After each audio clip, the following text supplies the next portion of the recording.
Matahari mulai naik di atas horizon, menebar panasnya ke setiap sudut kota, termasuk ketumpukan gunung sampah yang beraroma busuk dan menyengat. Di tengah tempat itu, seorang pria kurus berkaos merah lusuh tengah memanggul karung goni besar di punggungnya. Wajahnya penuh peluh, tangannya kotor, tapi sorot matanya menyimpan kekuatan yang sulit dijelaskan. Namanya Bagas, seorang pemulung yang telah bertahun-tahun hidup dari barang-barang bekas yang dibuang orang lain tanpa pikir panjang. Hari itu seperti hari-hari biasanya bagi Bagas, hingga suara langkah sepatu mengagetkannya. Suara tegas dan mantap dari sepatu Lars, seorang perempuan berseragam polisi, terdengar mendekat. Ia menoleh, dan jantungnya seolah berhenti berdetak. Di depannya berdiri sosok yang tak asing, Ningrum, seorang polwan muda yang selama ini hanya ia lihat dari jauh, menyamar di tengah masyarakat demi tugas, namun hatinya telah lama tertinggal di tempat yang tak pernah ia duga, di hati Bagas. Ningrum berdiri kokoh dengan seragam lengkap, kontras dengan lingkungan sekeliling yang kotor dan tak manusiawi. "Bagas," katanya lirih namun tegas, "aku sudah lelah bersembunyi. Aku lelah pura-pura tidak peduli. Aku datang bukan untuk tugas hari ini, aku datang untukmu." Bagas menunduk, tubuhnya kaku. Tidak percaya dengan apa yang ia dengar. "Ningrum, kamu tidak seharusnya ke sini. Tempat ini bukan untukmu. Aku bukan untukmu. Dunia kita berbeda. Lihat aku." Suaranya bergetar, seolah ingin menangis tapi ditahan oleh ego seorang laki-laki yang merasa tak pantas dicintai. Namun Ningrum hanya melangkah mendekat, meraih tangannya yang kasar. "Dunia kita memang berbeda, tapi hatiku tidak pernah mengenal kasta. Aku tidak peduli kata orang. Mereka boleh hina aku, mencaci aku karena mencintai pemulung miskin. Tapi aku tahu, hatimu lebih kaya dari siapapun yang pernah aku temui." Tangisan akhirnya pecah dari mata Bagas. Bukan karena lemah, tapi karena terlalu lama menahan luka. Ia tahu cinta itu nyata, tapi juga sadar cinta sejati seringkali diuji dengan kenyataan yang kejam. Ia memeluk Ningrum, namun di dalam pelukannya ada sejuta ketakutan, bukan pada cintanya, tapi pada dunia yang takkan menerima hubungan mereka dengan mudah.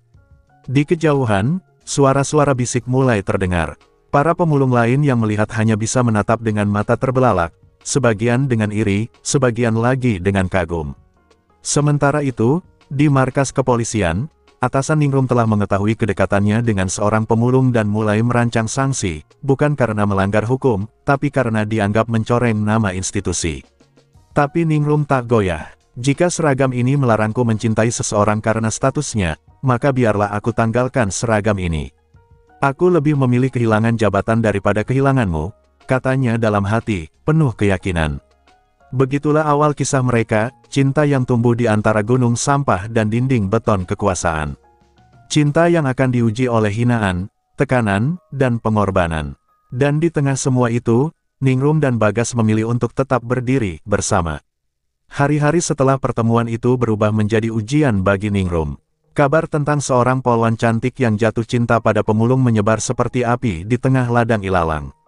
Rekan-rekannya di kantor mulai memandang sinis. Senyuman palsu menggantikan salam hangat. Setiap langkahnya di kantor diiringi bisik-bisik menusuk hati. "Itu dia Ningrum, yang katanya rela nikahi pengais sampah." Kata-kata itu bagai belati, menghujam tanpa ampun. Tak hanya dari rekan kerja, keluarganya pun murka. Ayah Ningrum, seorang pensiunan perwira tinggi, langsung memanggilnya pulang. "Apa kau sudah gila, Ningrum? Kau punya segalanya. Karir, masa depan. Tapi kau hancurkan semua demi lelaki yang bahkan tak bisa mencuci tangannya dengan sabun layak." Bentakan itu bergema di ruang tamu besar rumah mereka, menggema di hati Ningrum yang remuk. Namun Ningrum tak bergeming. Ia hanya menatap ayahnya dengan mata berkaca-kaca. "Ayah, aku tahu aku mungkin mengecewakanmu, tapi untuk pertama kalinya, aku merasa hidupku benar.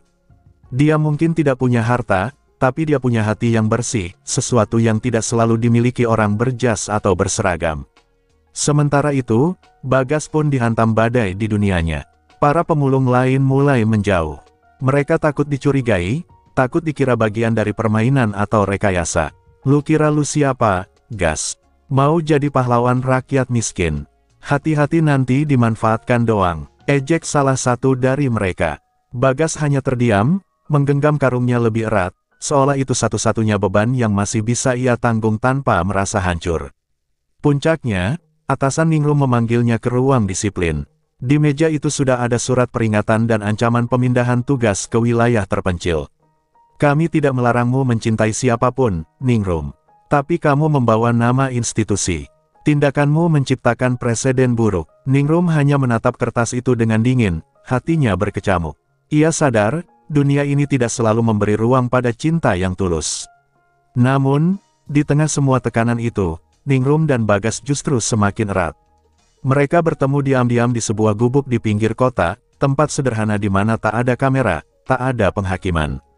Di sana, mereka bisa saling bercerita, saling menguatkan.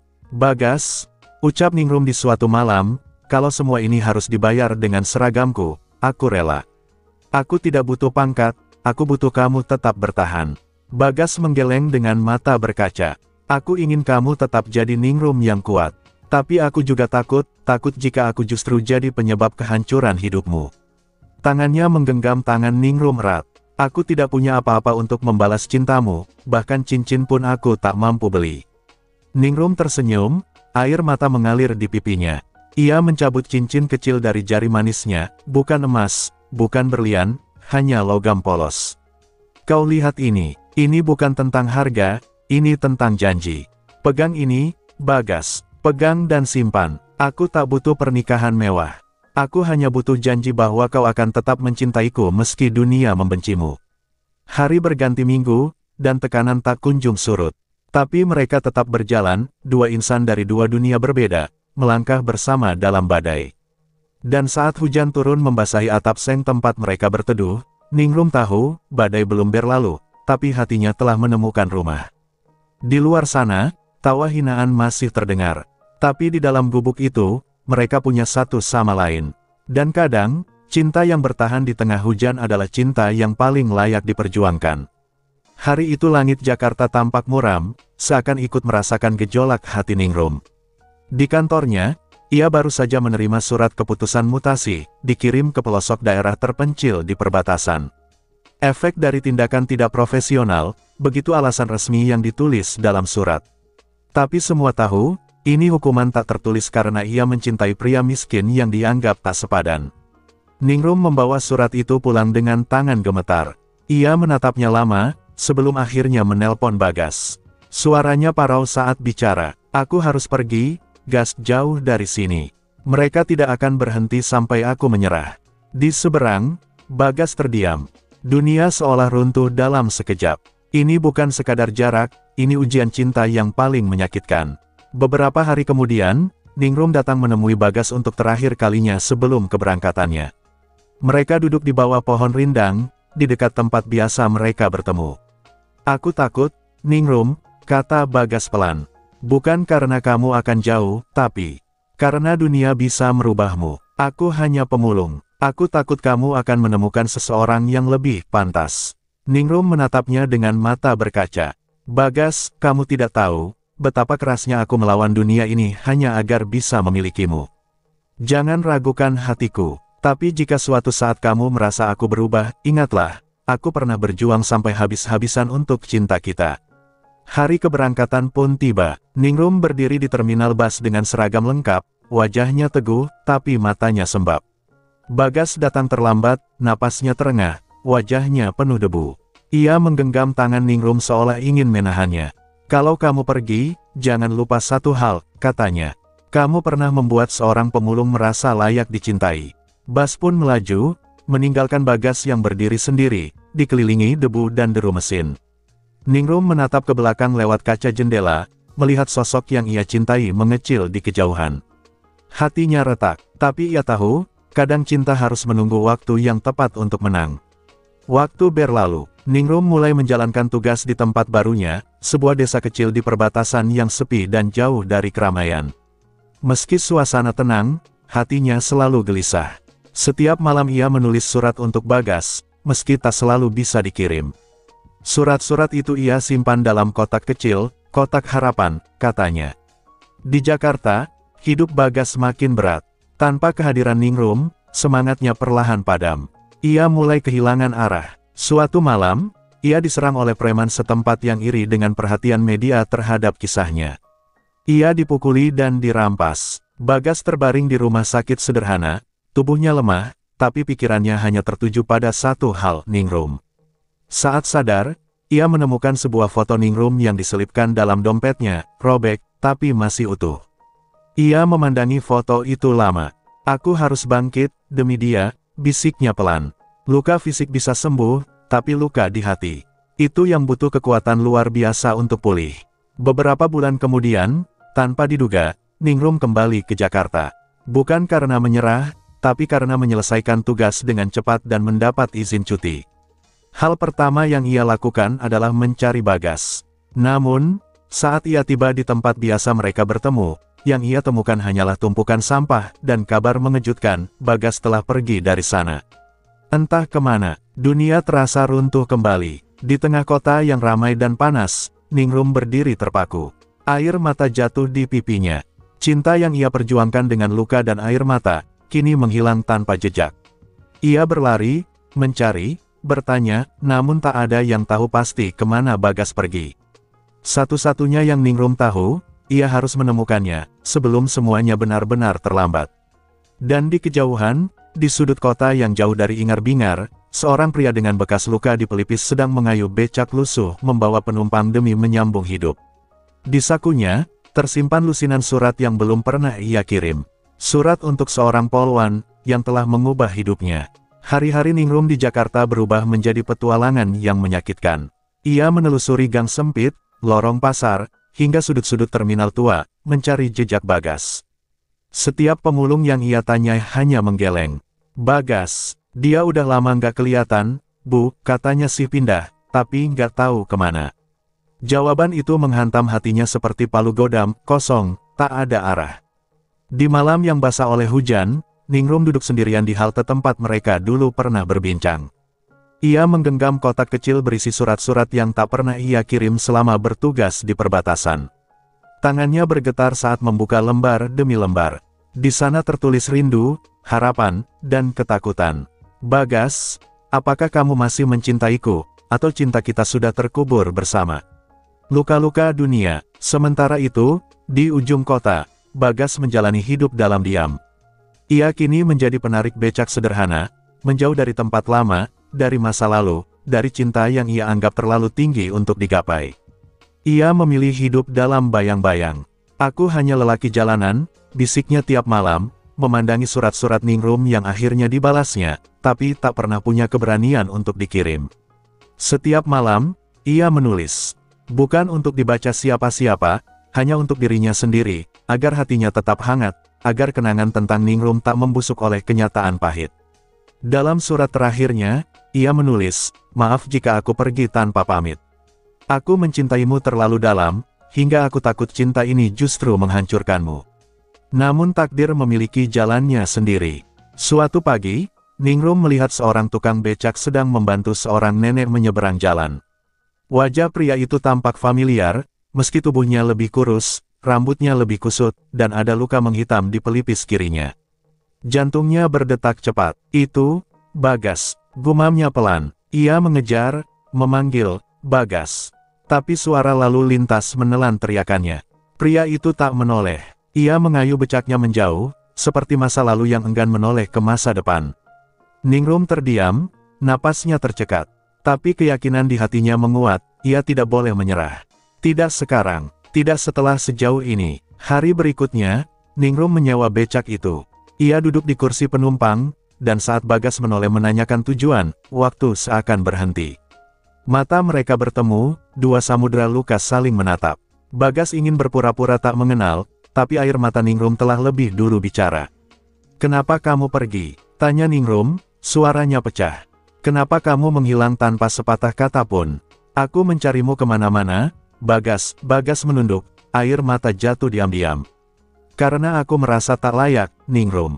Aku takut menjadi beban. Aku takut, kamu akan membenciku. Ningrum menggenggam tangannya, erat. Yang membuatku terluka bukan karena kamu miskin, bukan karena hinaan orang, tapi karena kamu memilih pergi tanpa bertarung bersamaku. Suasana seketika hening. Dunia di sekitar mereka lenyap, menyisakan dua hati yang belum benar-benar sembuh. Bagas mengeluarkan selembar surat dari saku bajunya, surat terakhir yang ia tulis semalam. Aku belum sempat kirim ini, katanya. Ningrum membukanya perlahan, dan membaca dengan suara bergetar. Isinya adalah pengakuan cinta, penyesalan, dan harapan untuk bisa memulai dari awal, jika waktu dan takdir mengizinkan. Mereka berdua hanya terdiam lama. Namun, dalam diam itu, luka mulai mengering. Meski dunia masih menghakimi, meski masa depan belum pasti, mereka tahu satu hal, mereka masih saling memiliki, masih saling mencintai. Dan kadang, itu lebih dari cukup untuk memulai kembali. Beberapa minggu setelah pertemuan yang menggetarkan itu, Ningrum dan Bagas mencoba membangun kembali kisah mereka. Tidak mudah, namun cinta yang pernah terluka kini mulai dirajut ulang, benang demi benang. Bagas tak lagi sembunyi, ia mulai membuka dirinya, tidak lagi takut untuk berjalan di samping Ningrum, meski masih banyak mata yang mencibir dan menilai. Suatu malam, di sebuah warung kopi sederhana, Bagas menggenggam tangan Ningrum. "Kalau aku lamar kamu sekarang, tanpa pesta, tanpa cincin mahal, kamu akan tetap mau jadi istriku?" Tanyanya dengan suara serak. Ningrum tersenyum, matanya berkilau. "Selama kamu masih Bagas yang dulu, yang mencintaiku tanpa pamrih, aku akan selalu mau." Kabar pertunangan mereka cepat menyebar. Lagi-lagi, badai datang. Atasan Ningrum kembali memanggil. "Apa kamu benar-benar ingin mengubur kariermu?" tanya sang komandan dengan nada tinggi. Ningrum tak gentar. "Kalau karirku tak memberi ruang untuk cinta yang jujur, maka biarlah. Aku pilih hati ini," jawabnya mantap. Namun badai tak hanya datang dari luar. Suatu malam, Ningrum menerima telepon dari rumah sakit. Bagas dilarikan ke UGD setelah kecelakaan kecil saat menarik becak di tengah hujan. Ia terpeleset, tubuhnya terbanting, dan kepalanya terbentur trotoar. Saat Ningrum tiba, ia melihat tubuh Bagas terbaring lemah dengan perban di pelipis, darah mengering di sisi bibir. Air mata Ningrum tumpah. Ia menggenggam tangan Bagas erat, seolah takut kehilangan. "Kamu harus sembuh. Kamu belum boleh pergi, belum sebelum kita menikah." Bagas tersenyum tipis meski nyeri, suaranya nyaris tak terdengar. "Aku masih ingin lihat kamu pakai kebaya, berdiri di sampingku meski di altar sederhana." Beberapa hari di rumah sakit menjadi waktu yang penuh ujian. Bagas sempat kehilangan ingatan singkat karena benturan. Saat ia memanggil Ningrum dengan nama orang lain, entah dari masa lalunya, hati Ningrum runtuh. Tapi ia bertahan. Ia merawat Bagas dengan sabar, bahkan saat Bagas bertingkah asing. Cinta itu diuji, tapi tidak goyah. Dalam salah satu malam yang hening, Bagas memeluk Ningrum dari ranjangnya, lebih erat dari sebelumnya. "Aku ingat semuanya sekarang, maaf karena membuatmu takut. Ternyata, mencintaimu tak cukup hanya dengan keberanian, tapi juga dengan kesetiaan. Aku janji, mulai hari ini, aku tidak akan lari lagi."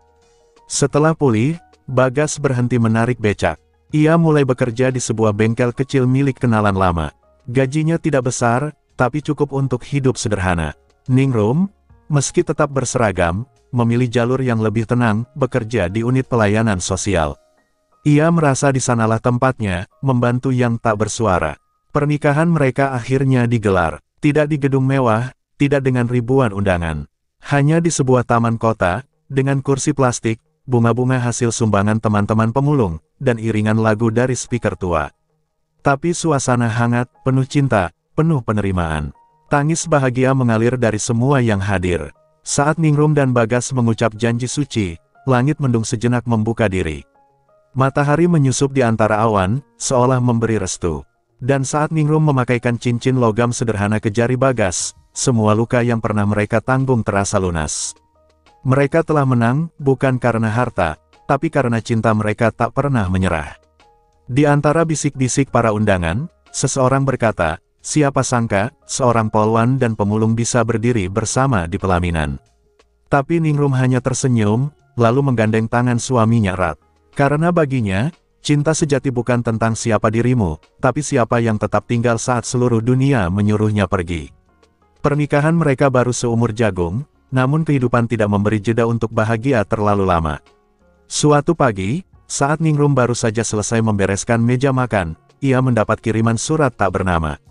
Isinya hanya satu kalimat, "Kau pikir dunia akan diam membiarkan polwan seperti kamu bersama sampah kota?" Tubuh Ningrum gemetar. Ia tahu, ini bukan sekadar ancaman biasa. Ia menyembunyikan surat itu dari Bagas, tak ingin menambah beban. Namun, Bagas menyadari perubahan sikap istrinya. Senyum Ningrum tampak dipaksakan, dan matanya sering terlihat sayu. "Kamu sembunyikan sesuatu dariku?" tanya Bagas satu malam. Ningrum hanya menggeleng, memeluknya erat. Tapi dalam hatinya, badai mulai menggulung. Beberapa hari kemudian, ban motor Bagas disabotase saat ia pulang kerja. Untung ia tidak terluka, tapi pesan teror mulai jelas, mereka tidak diterima. "Aku bisa pergi lagi, kalau itu bisa menyelamatkanmu," kata Bagas di beranda rumah mereka. Tapi Ningrum menatapnya tajam, penuh luka. "Jangan pernah bicara begitu lagi. Sekali lagi kamu pergi, aku akan benar-benar hancur." Tekanan dari lingkungan juga semakin kuat. Tetangga yang dulu ramah, kini mulai berbisik-bisik.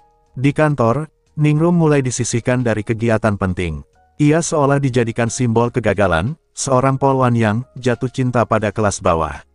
Namun ia tetap tegar, meski setiap hari pulang dengan dada penuh luka yang tak tampak. Di tengah tekanan itu, Ningrum mendapat berita buruk lain, ibunya jatuh sakit dan dirawat di rumah sakit. Ia bergegas pulang ke kampung, meninggalkan Bagas beberapa hari. Saat tiba, sang ibu menatapnya lemah. "Ningrum, kenapa kamu memilih hidup seperti ini? Kamu anakku satu-satunya, aku ingin kamu bahagia, bukan menderita." Air mata Ningrum jatuh. "Bu, aku bahagia, meskipun dunia menganggap kami hina, tapi Bagas mencintaiku tanpa syarat." Sang ibu hanya terdiam. Mungkin dalam sakitnya, ia mulai melihat bahwa cinta anaknya bukan pemberontakan, tapi perjuangan untuk menjadi manusia seutuhnya, tanpa pura-pura. Saat Ningrum kembali ke Jakarta, rumah kecil mereka hancur berantakan. Pintu terbuka, jendela pecah, dan di dinding ada tulisan menyakitkan, "Pergi dari sini." Bagas duduk di pojok, wajahnya penuh luka, matanya kosong. "Mereka datang, berempat, aku tak bisa lawan." Ningrum memeluknya, menangis, tubuhnya menggigil.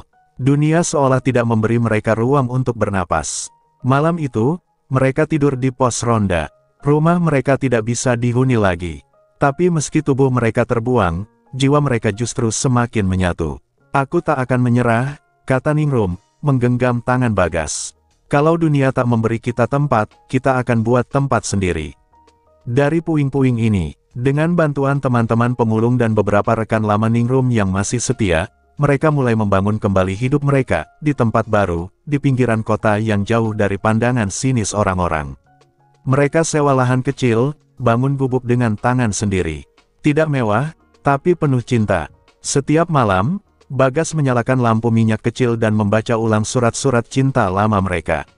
Ningrum duduk di samping, kadang menangis, kadang tertawa.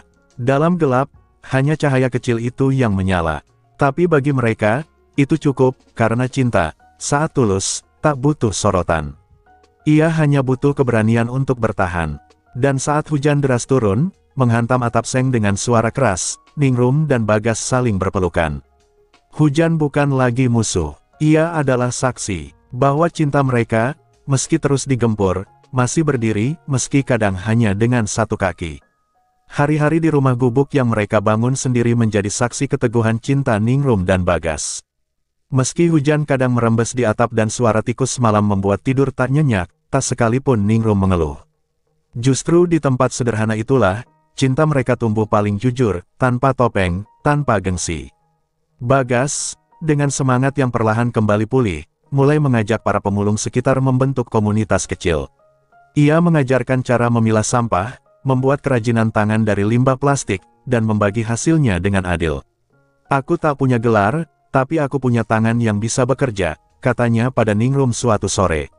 Ningrum pun tak tinggal diam. Dengan seragam polwannya yang kini sudah jarang ia kenakan, ia turun tangan mengedukasi ibu-ibu di lingkungan kumuh soal kekerasan rumah tangga, narkoba, dan pentingnya pendidikan anak. Meski kantornya seakan sudah melupakan keberadaannya, Ningrum justru menemukan panggilan sejatinya di sini. Namun luka lama belum sepenuhnya sembuh. Suatu pagi, seorang pria berpakaian rapi datang. Ia memperkenalkan diri sebagai pengacara keluarga Ningrum. "Kami datang atas permintaan paman Anda." Ia merasa malu atas kehidupan keponakannya yang kini tinggal bersama mantan pemulung, ujarnya dingin. Ia menyodorkan selembar surat, undangan ke pembacaan warisan kakek Ningrum yang baru meninggal.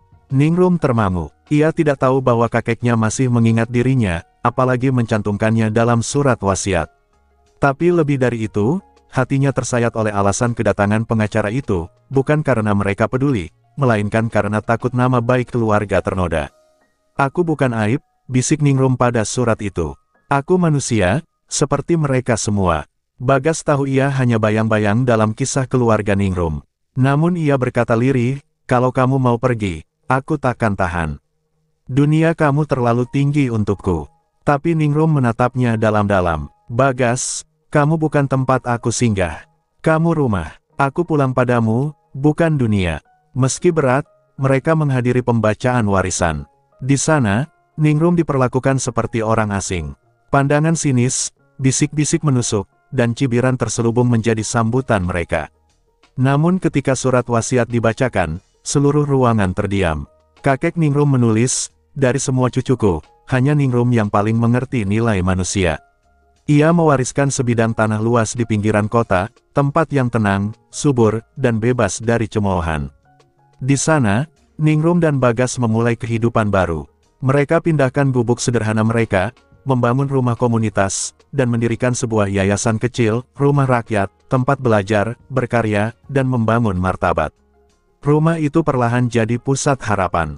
Anak-anak pemulung bisa belajar membaca, remaja diajak berkebun dan berwirausaha, ibu-ibu dilatih menjahit dan membuat kerajinan. Ningrum dan Bagas menjadi simbol bahwa cinta yang teguh bisa membangun lebih dari sekadar keluarga, ia bisa membangun masa depan. Suatu malam, saat mereka duduk di bawah langit penuh bintang, Bagas menggenggam tangan Ningrum. "Apa kamu pernah menyesal?" tanyanya lirih. Ningrum menoleh, mencium tangannya pelan. "Setiap luka yang kubawa, setiap caci maki yang kuterima, semuanya layak, asal kamu di sini. Aku tak pernah, sedetik pun, menyesal mencintaimu." Di balik luka, mereka menemukan cahaya. Dan dari reruntuhan hidup, mereka membangun sesuatu yang lebih kuat dari sekadar rumah, mereka membangun harapan. Bukan hanya untuk diri mereka, tapi untuk mereka yang selama ini tak dianggap. Cinta mereka, yang dulu dipandang hina, kini menjadi jembatan bagi banyak yang terluka. Dan meski dunia mungkin tak pernah meminta maaf, mereka tahu, mereka telah menang. Dengan cara mereka sendiri, dengan cinta yang tak tunduk, musim hujan kembali datang, membawa angin dingin dan langit yang muram. Tapi tidak ada yang lebih muram dari suasana hati Ningrum saat melihat Bagas mulai batuk-batuk hebat hampir setiap malam. Awalnya ia mengira hanya masuk angin biasa. Tapi ketika tubuh suaminya mulai melemah, dan wajahnya pucat dalam waktu lama, kecemasannya tak terbendung. "Bagas, kita ke rumah sakit, ya?" pinta Ningrum pelan. Bagas tersenyum kecut. "Biarin aja, cuma capek," jawabnya, menyembunyikan derita di balik tawa. Tapi Ningrum tahu, ini bukan sekadar kelelahan. Ada yang salah. Ia membawa Bagas ke rumah sakit diam-diam, dan hasilnya menghantam seperti palu, stadium awal kanker paru-paru. Dunia Ningrum runtuh seketika. Ia tak pernah membayangkan bahwa setelah melewati semua rintangan, kini ia harus menghadapi kemungkinan kehilangan Bagas. Dokter bilang peluang sembuh ada, tapi butuh biaya besar dan perawatan rutin. "Kalau uang jadi hambatan, aku akan jual semuanya," kata Ningrum. Air matanya mengalir deras. Bagas terdiam lama, lalu ia berkata, "Ningrum, jangan pertaruhkan semuanya buat aku. Rumah ini, yayasan ini, semua yang kita bangun, jangan biarkan roboh karena aku harus berobat." Tapi Ningrum menatapnya tegas, dengan nada yang tak bisa ditawar, "Tanpa kamu, semua ini kosong."